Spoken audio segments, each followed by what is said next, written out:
ভাই প্রশ্ন করেছেন, আল্লাহর হাবিব মুহাম্মদ সাল্লাল্লাহু আলাইহি সাল্লামকে কি ইয়া আইয়ুহান নবী বলা যাবে? এই প্রশ্নটা তো হলো না। আপনি আত্তাহিয়াতে কি সালাম জানাতে সময় বলেন না আসসালামু আলাইকা আইয়ুহান নবী? আবার কোরআন শরীফ পড়ার সময় আল্লাহর হাবিবকে আল্লাহ যেভাবে ডাক দিয়েছেন আমরা তেলাওয়াত করতে যেয়ে পড়ি না ইয়া আইয়ুহান নবিয়্যু জাহিদিল কুফারা ওয়াল মুনাফিকিনা ওয়াগলুজ আলাইহি। এখন সালাম জানানোর সময় ইয়া আইয়ুহান নবী এভাবে আমরা জানি না, আমরা বলি ইয়া নবী সালামু আলাইক। কথা বুঝতে পারছেন? এক ভাই আরেকটা প্রশ্ন করেছেন যে আপনার কাছে একটা প্রশ্ন, আমাদের সমাজে যে জেনা বিচার হয়, বেবিচার, এতে যুব সমাজ আরো নষ্ট হয়ে যাচ্ছে। জেনার শাস্তি সম্পর্ক পবিত্র কোরআনে কি বলা হয়েছে?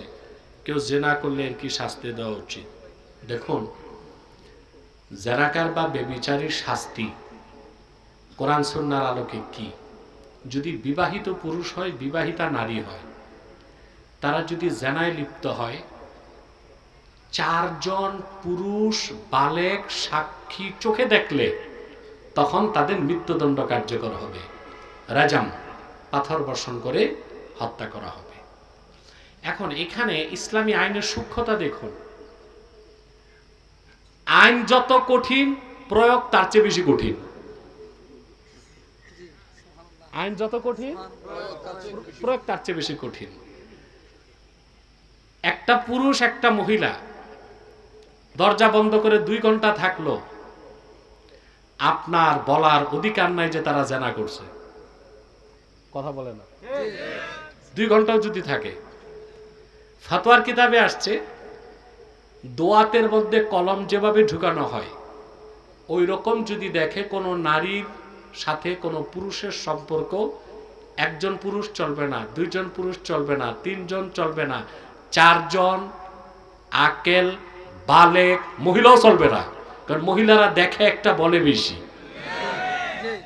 4 জন প্রাপ্তবয়স্ক পুরুষ চোখে দেখার পর যদি সাক্ষ্য দেয় আমরা দেখেছি তারা জেনায় লিপ্ত হয়েছে, ধরাধরি ছোঁয়াছুঁই না, একেবারেই চূড়ান্ত পর্যায়ে যদি দেখে, তখন এই সাক্ষ্য গ্রহণ করা হলে মৃত্যুদণ্ড কার্যকর হবে। এখন আপনাদের কাছে প্রশ্ন, এইরকম বিশ্বমানের লম্পট কয়জন পাবেন যে তারা এই কুকাজ করবে আর 4 জন দেখবে?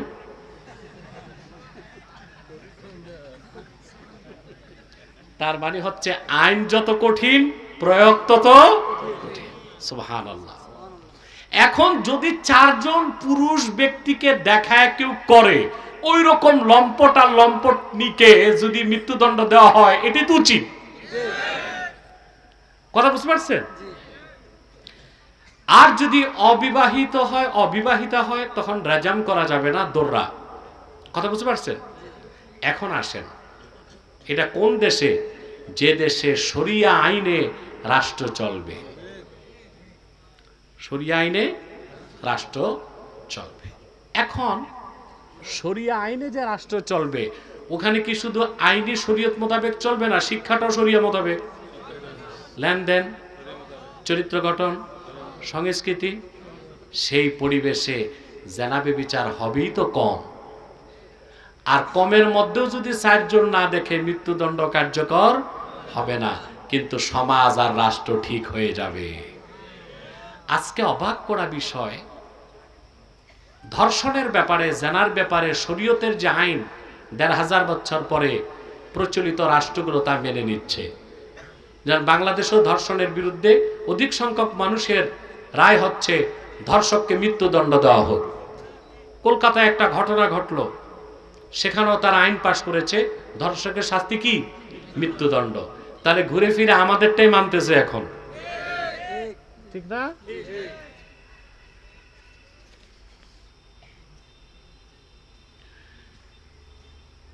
মুসলমান মারা গেলে আমরা পড়ি ইন্না লিল্লাহি ওয়া ইন্না ইলাইহি রাজিউন, কিন্তু হিন্দু বা মুসলিম মারা গেলে আমরা কি পড়ব? কিছুই পড়বেন না। আপনারা তো চুলকানি কেন, কি পড়বেন? কিছুই পড়বেন না। কি দরকার, কি মানে এত খুসখুসানি কেন? কোনো বিধান নাই কিছু পড়ার, চুপ থাকবেন, এটাই নিয়ম, চুপ থাকা।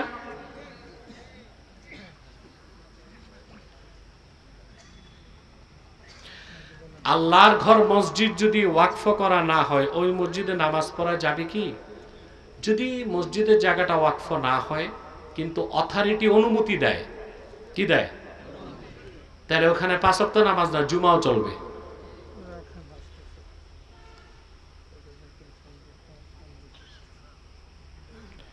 ইমানদার ও মুমিনের পার্থক্য সম্পর্কে জানতে চাই, সোশ্যাল মিডিয়ায় আমার ওয়াজ শুনবেন, ইন্নাল্লাযীনা কাফারু সাওয়াউন আলাইহিম, এই আয়াতের তাফসীর শুনবেন। সূরা মুমিনুনের তাফসীর আছে, সূরাতুল আসরের তাফসীর আছে, এগুলো শুনলেই সব বুঝবেন। আপনার এই উত্তর দিতে আরো 2 ঘন্টা লাগবে।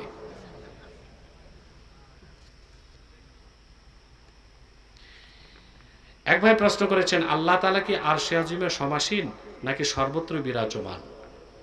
আকায়েদের এত সূক্ষ্ম বিষয় নিয়ে তর্ক বিতর্কে জড়াবেন না। আল্লাহ বলেছেন সুম্মাস্তাওয়া আলাল আরশ। এখন আমরা বলবো আল্লাহ তাআলা আরশে আজিমে ইস্তেওয়া গ্রহণ করেছেন, কিন্তু আমরা যেভাবে কুরসিতে বসি ওই রকম চিন্তা করলে শিরক হবে। কথা বুঝেন নাই? আমরা বলবো আল্লাহ তাআলা আরশে আজিমে ইস্তেওয়া গ্রহণ করেছেন। যখন আরশে আজিম তিনি বানান নাই তখনও তিনি ছিলেন, তিনি আরশে আজিমের মুখাপেক্ষী নন। এই ক্ষেত্রে একই মাসালা, আল ইস্তেওয়া মালুম ওয়াল কাইফিয়া মাজহুল। আল্লাহ কি সর্বত্র বিরাজমান? অবশ্যই আল্লাহ তাআলা সর্বত্র আছেন, ইলমান কুদরাতান।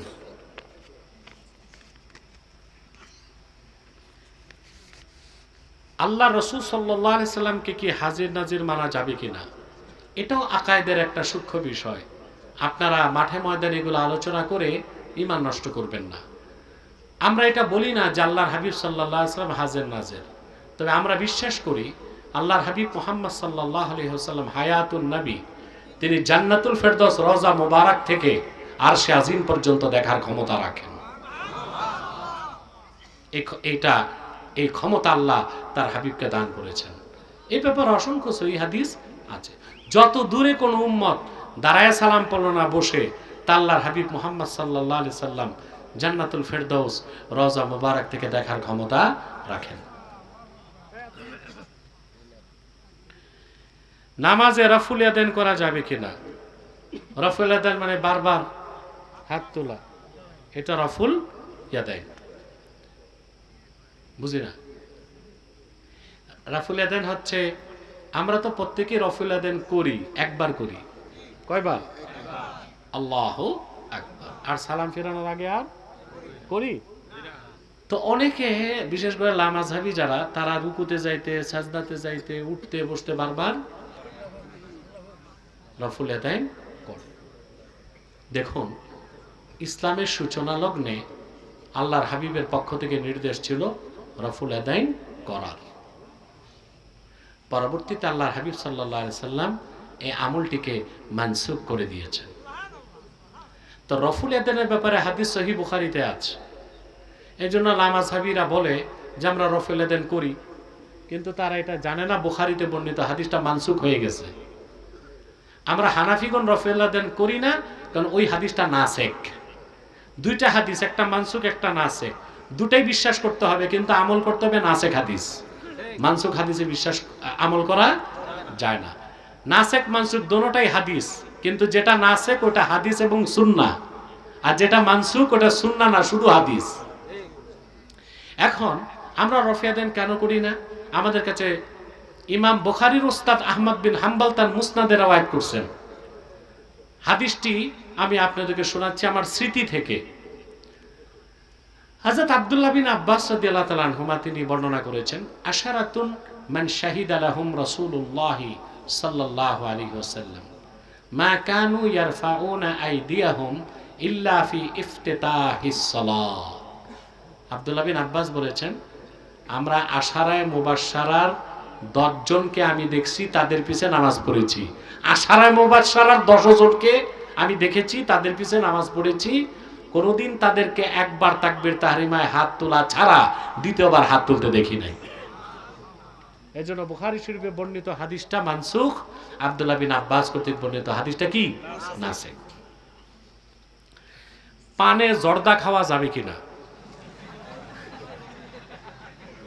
দেখুন, জর্দা খাওয়াটা যদি জর্দাটা হালাল হয় আর নেশা সৃষ্টিকারী না হয়, ওই জর্দাটা মুবাহ হিসেবে খাওয়া যেতে পারে, কোনো সমস্যা নাই।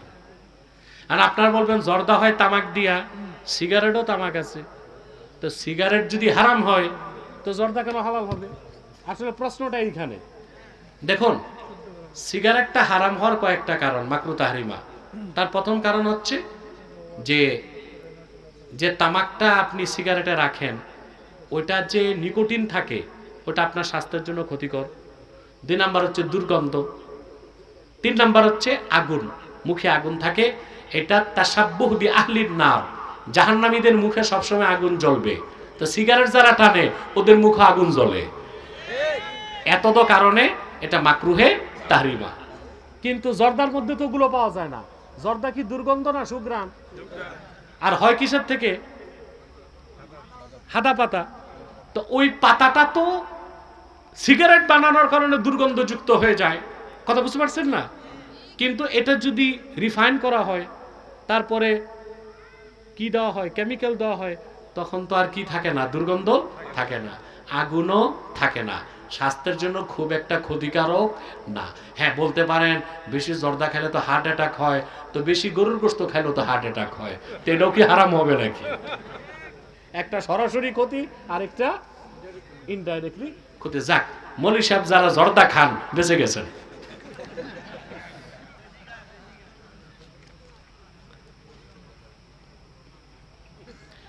আমাদের দেশের একজন ইসলামিক স্কলার বলেছে আকীদা বলতে কিছুই নেই, শুধু নামাজ রোজা হজ পালন করলে জান্নাতে যাওয়া যাবে। এখন আমরা কোনটাকে মানবো? এই যে বলছি না, এটা স্কলার না, স্ক্রু ড্রাইভার। আকীদা কি এটাই সে বুঝে নাই। নামাজ রোজা তো পরে, আগে তো ইমান। ইমান হচ্ছে বিশ্বাস। এখন আল্লাহ ইমানটা কি রকম হবে বলে দিবেন, ওয়া ইযা কিলা লাহুম আমিনু কামা আমানান নাস, আল্লাহ বলে দিয়েছেন। আর কাফেরদেরকে যখন বলা হলো মানুষেরা যেইভাবে ঈমান এনেছে ওইভাবে ঈমান আনো, এখন এই মানুষ কারা?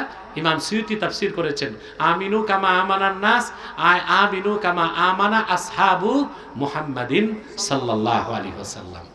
আল্লাহ স্পষ্ট করে দিয়েছেন আমার হাবিব মুহাম্মদ সাল্লাল্লাহু আলাইহি সাল্লামের সাহাবীগণ যেভাবে ঈমান এনেছে তোমরা ওইভাবে ঈমান আনো। তো ঈমান হচ্ছে বিশ্বাস, আর ঈমানের ধরনটা যে সাহাবায়ে কেরামের মতো হবে, সালফে সালেহিনের মতো হবে, ওইটাই আকীদা। এটা মৌলী সাহেব বুঝে রে। বহুত কথা তো হয়ে গেল, এবার আমরা একটু সালাত ও সালাম পরে দোয়া করি।